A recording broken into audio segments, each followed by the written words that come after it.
الحمدللہ، اللہ تعالیٰ کا لاکھ لاکھ شکر ہے کہ مالک الملک نے اپنی یاد کی توفیق اور موقع عطا فرمایا۔ لاکھوں اور کروڑوں درود حضرت محمد مصطفیٰ صلی اللہ علیہ وآلہ وسلم پر، جن کے طفیل مالک الملک نے یہ مہربانی عطا فرمائی۔ سامعین کرام، اللہ تعالیٰ نے قرآن پاک میں ارشاد فرمایا، اعوذ باللہ من الشیطان الرجیم، بسم اللہ الرحمن الرحیم۔ اے ایمان والے لوگو، اگر تم نے آپس میں قرض کا لین دین کیا ہے ایک مقررہ مدت تک کے لیے تو اسے لکھ لو، اور چاہیے یہ کہ جو لکھنے والا کاتب ہے وہ انصاف سے لکھے، اور لکھنے والا کاتب انکار نہ کرے لکھنے سے۔ جو اسے اللہ تعالیٰ نے سکھایا ہے تو اسے چاہیے کہ وہ لکھے، اور لکھوانا مقروض کے ذمے ہے، اور اسے اللہ تعالیٰ سے ڈرنا چاہیے جو اس کا رب ہے، اور اس میں کوئی زیادتی نہیں کرنی چاہیے۔ اور اگر جس کے ذمے قرض ہے وہ کم عقل ہے یا کمزور ہے یا اس کی یہ طاقت ہی نہیں، تو پھر اس کا ولی انصاف سے لکھوائے، اور جب تم لکھواؤ تو اس میں 2 مرد گواہ کر لو، اور اگر 2 مرد گواہ تمہیں نہ ملیں تو پھر 1 مرد اور 2 عورتیں شاہد بنا لو ان گواہوں میں سے جو تمہیں پسند ہیں، تاکہ اگر ایک عورت بھول جائے تو دوسری اسے یاد دلائے۔ اور جب گواہوں کو بلایا جائے تو وہ انکار نہ کریں، اور گواہی دینے میں اور لکھنے میں سستی نہ کرے، اور اسے بھاری نہ جانو کہ دین چھوٹا ہو یا بڑا، اس کی میعاد تک لکھ کر لو تاکہ وہ شک نہ کرے۔ یہ انکار کرنے اور شک کرنے سے بہتر ہے، یہ انصاف کے لیے بہت بہتر ہے، اور گواہی کے لیے بھی اور اس کو مضبوط کرنے کے لیے بھی بہت بہتر بات ہے۔ ہاں، اگر تم دست بدست لین دین کرو تو پھر اس میں کوئی گناہ نہیں کہ تم اس کو نہ لکھو، اور اگر تم تجارت کرو تو اس میں بھی ضرور گواہ بنا لیا کرو، اور یہ یاد رکھو کہ لکھنے والے اور گواہ کو کوئی شخص تکلیف نہ دے، اور جو گواہ یا لکھنے والے کو تکلیف دے گا وہ خدا کے نزدیک بہت بڑا گنہگار ہوگا۔ اللہ تعالیٰ سے ڈرو جو تمہیں یہ سب کچھ سکھا رہا ہے، اور اللہ تعالیٰ ہر چیز سے واقف ہے۔ اور اگر تم سفر میں ہو اور تمہیں لکھنے والا نہیں ملا تو گروی ہاتھ میں رکھنی چاہیے، اور تم کو ایک دوسرے پر اعتبار ہے تو پھر جس نے تم پر اعتبار کیا ہے اس کی امانت ضرور اسے واپس لوٹا دو، اور اللہ تعالیٰ سے ڈرو جو تمہارا رب ہے، اور شہادت کو مت چھپاؤ، اور جو گواہی چھپاتا ہے یقیناً اس کا ضمیر گنہگار ہے، اور یہ اللہ تعالیٰ تمہارے سارے مال سے بخوبی واقف ہے۔ سامعین کرام، اس سے پہلے جو آپ نے اللہ تعالیٰ کی ہدایت سنی وہ سود کے متعلق تھی، کہ جس کے متعلق اللہ تعالیٰ نے یہ فرمایا کہ سود اتنی بری چیز ہے اور یہ اتنا ظلم ہے، اور اس پر اللہ تعالیٰ اتنا ناراض ہوتا ہے کہ یہ حرام تو ہے ہی، اور اس سے باز آنا ضروری ہے، اور جو اس سے باز نہ آئے تو وہ اللہ تعالیٰ اور رسول صلی اللہ علیہ وآلہ وسلم کے ساتھ جنگ کے لیے تیار ہو جائے۔ لیکن اس کی حرمت اتنی سخت ہے کہ جو سود تمہارا باقی رہتا ہے تمہیں وہ بھی چھوڑ دینا چاہیے، یعنی یہ خیال نہ ہو کہ گزشتہ جو سود ہے وہ تو لے لیں، آئندہ نہیں لیں گے، اور پھر یہ سود جب تم چھوڑ بھی دو گے تو جس کے ذمہ تمہارا قرض ہے تمہیں اس کی سہولت اور تنگ دستی میں فرق کرنا چاہیے۔ اگر وہ تنگ دست ہے تو اسے مہلت دو، اور جتنی مہلت تم اسے دو گے یہ خیرات میں شامل ہوگا، اور اگر تم اسے اللہ تعالیٰ کے لیے معاف کر دو گے تو وہ وسیع خزانوں کا مالک ہے۔ جب قیامت کا دن ہوگا اور کوئی سایہ نہیں ہوگا تو وہ تمہیں اپنے عرش کے سائے میں رکھے گا، اور وہ اتنی وسعت والا ہے کہ تمہارے سارے گناہ معاف فرما دے گا اور تمہیں جنت میں بھیجے گا، اور وہ تمہاری ساری دعائیں قبول کرے گا، یہ اس سلسلے میں کہ تم اللہ تعالیٰ کے خوف سے اللہ تعالیٰ کی مخلوق پر رحم کرو گے، اور اسے قرض لینے میں تنگ نہیں کرو گے یا اسے معاف کر دو گے۔ گویا یہ ساری ہدایت اللہ تعالیٰ کے اس لیے دے رہا ہے، اللہ تعالیٰ اس لیے دے رہا ہے کہ پہلی بات تو یہ کہ اللہ تعالیٰ کو اپنی مخلوق بہت پیاری ہے، اور وہ چاہتا ہے کہ اس کی مخلوق کے ساتھ اچھائی اور رحم دلی کی جائے، اچھا برتاؤ کیا جائے، اور دوسری یہ بات کہ لوگ آپس میں اچھی معاشرتی زندگی گزار سکیں اور جھگڑے اور فساد سے بچ جائیں۔ اب جو ہدایت اللہ تعالیٰ نے دی ہے یہ ایک مفصل ہدایت ہے دنیا کے کاروبار کے متعلق، اس لیے یہ قرآن پاک کی سب سے لمبی آیت ہے، اور اس میں اللہ تعالیٰ نے تجارت کے متعلق، قرض کے متعلق، لین دین کے متعلق اتنی تفصیل سے بیان فرمایا کہ دنیا کے قانون کی کوئی کتاب اس طرح مفصل طور پر احکام نہیں بتا سکتی، نہ کوئی قانون بنا سکتی ہے۔ اور اگر قانون کی کتابوں کو پڑھا جائے تو یہ معلوم ہو جائے گا کہ وہ لوگ جو قرآن پاک کے بعد آئے اور جنہوں نے اپنے آپ کو عقل مند سمجھا اور تجارت کے متعلق قوانین بنائے، تو یہ معلوم ہوتا ہے کہ ان کے سارے قوانین کا ماخذ ہی قرآنی ہدایت ہے۔ اللہ تعالیٰ نے اس میں کوئی بات نہیں چھوڑی جو باقی رہ گئی ہو، اور جیسے تجارت میں، معاشرت میں، معیشت میں کوئی جھگڑا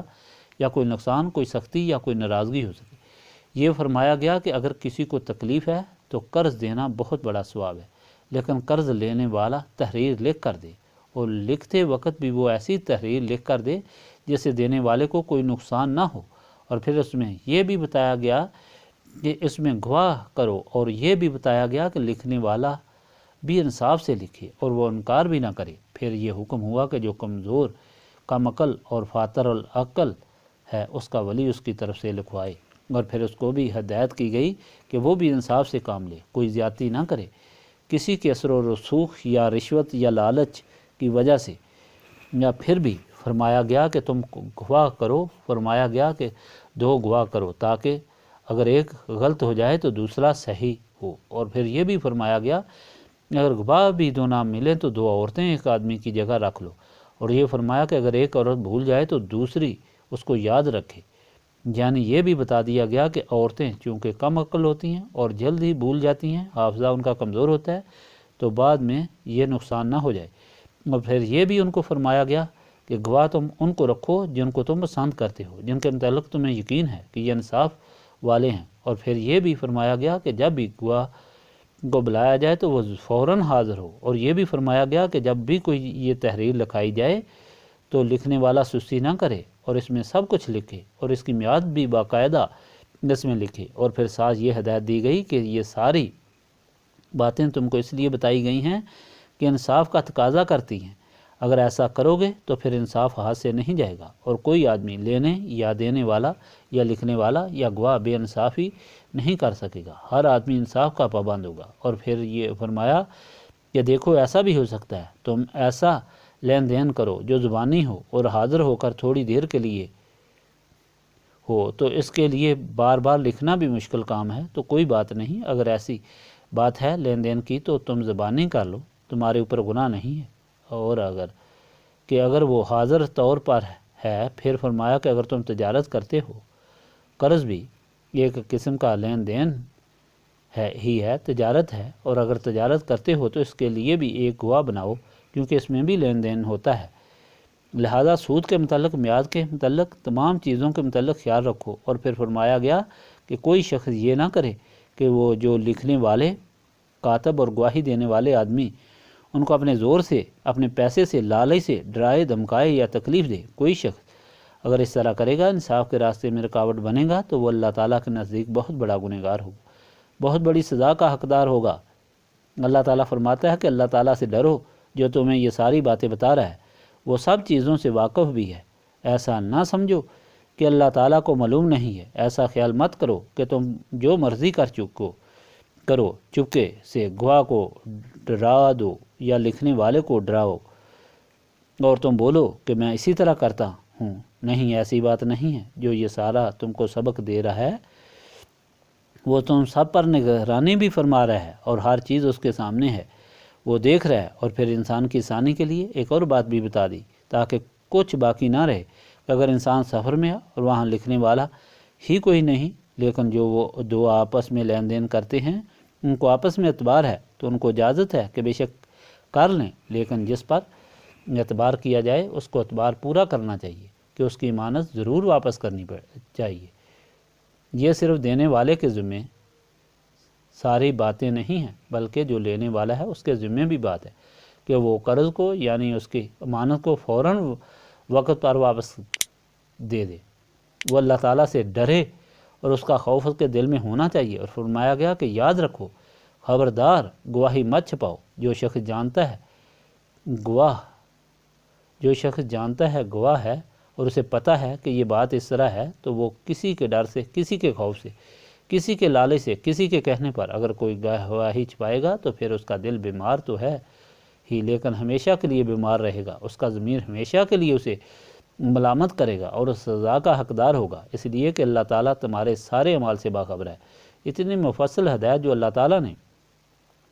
عطا فرمائی تو کس لیے عطا فرمائی؟ اس لیے کہ مخلوق خدا کی بہتری ہو، اور یہ ایمان والوں کے لیے فرمائی گئی،